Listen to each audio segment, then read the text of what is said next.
Hello comrades! In the last patch they introduced a new system called timeless shards, and if you're not a crafter but want something crafted for you, it can be a bit confusing how this system works, or even if you're a crafter actually it can be a bit confusing. So I thought I would take this video and in a quick few minutes just show you how it works and what it requires you to do. So the items I'm talking about are these, timeless shards. So they will be specific for every category. So you will have one for a bow, you will have one for sword, great axe, etc. You will also have one for, let's say, a heavy helmet, a medium helmet, and a light helmet, right? So those are three different. You have three different for different types of shield. You have like round shield and the large shield or whatever, right? So if we would go here and before the patch or just without this item, and I want to craft myself a bow. So remember this, here it shows me all the items I can craft, right? And we are looking to craft a tier 5 bow, so that's the ironwood bow.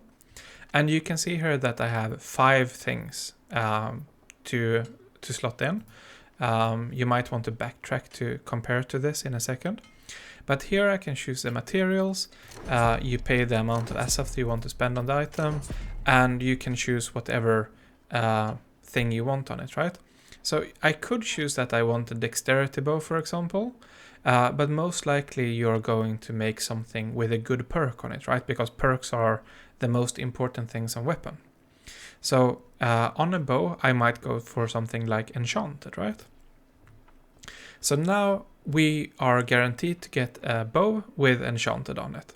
However, the attributes, so attributes are dexterity, constitution, intellect, those stats, they will be random. So if I would press craft here, we might end up with a bow that is like focus and enchanted. So that bow would be basically worthless. And that is where these timeless shards come in. So this timeless shard, if I put it in my bag for the bow, and we run back to the crafting station here again, you can see that suddenly now we have new options up here. So I get an option for every type of attribute. So do I want to craft a strength bow, dexterity, intellect? And most likely we want to craft an intellect one, right?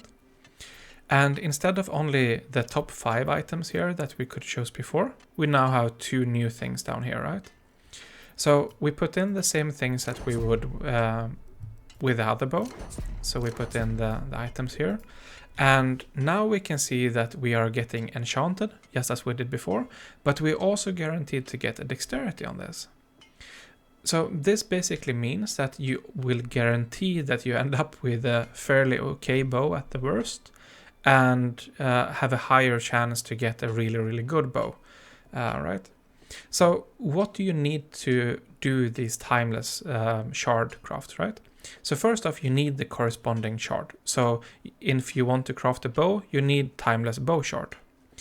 You also need 10 of the perk item that is made for that stat.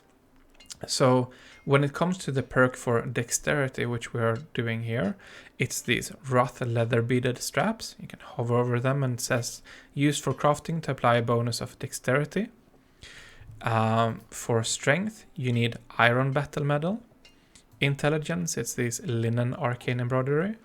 Focus, you need softwood prayer beads.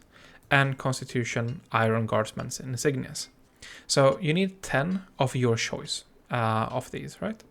And then you can lock in and craft a fairly good bow, or guaranteedly it will be a fairly good bow. So where do you get these timeless shards? You seem to be able to get them in a few different ways. The easiest or most guaranteed way seems to be expeditions. Expedition bosses have a high chance of dropping shards. I also gotten them doing scorched mines, so I guess in all elite areas, if it's from the chest there, have a chance to drop them. So if you get stuff for things that you can't use, you should probably sell them. They are worth quite a bit of money at the moment. And most likely going to go quickly down in price, I would imagine. And if you get one for an item that you're interested in crafting, save it and trade it together with items for the crafter, right? So this is how the system works. I hope it cleared up any confusion or questions you might have, and you'll have a good day.